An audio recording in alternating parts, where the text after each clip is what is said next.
Pinauwi naman sa Pilipinas ni Justice Secretary Jesus Crispin Boying Remulla si dating presidential spokesman Harry Roque para harapin ang ilang pang mga katanungan mula sa Kongreso. Report mula kay Madeline Villar Moratillo.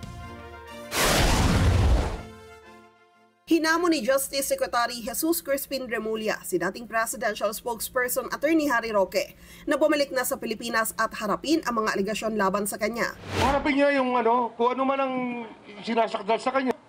Magpaka Pilipino siya maayos. Si Roque ay matatanda ang lumabas sa Pilipinas. Duda ng Bureau of Immigration, sa backdoor ito dumaan dahil walang record sa kanila ang paglabas nito ng bansa. Nasa The Netherlands si Roque na nais umanong humingi ng asylum roon. Gusto rin umano niyang mag-abogado kay dating Pangulong Rodrigo Duterte sa ICC.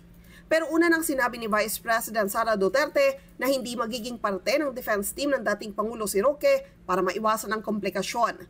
Hindi pa kasi umano malinaw ang pananatili nito sa Netherlands. Wala pa nga nangyayari, tumatakas na siya. Abogado pa naman siya. Hindi siya sumusunod sa batas. Si Roque ay naharap sa reklamo sa sinasabing trafficking operations ng Lucky South 99 Pogo firm sa Porac, Pampanga. Nakapagsumite na siya ng counter-affidavit sa Department of Justice kung saan itinanggi niya ang aligasyon. Bagamat wala pang kaso sa korte, may arrest order si Roque mula sa House Quad Committee matapos siyang i-cite for contempt dahil sa kabiguang magsumite ng hinihinging dokumento sa kanya. Madeline Villar Moratillo para sa Mata ng Agila. Matatag, matapang, matapat.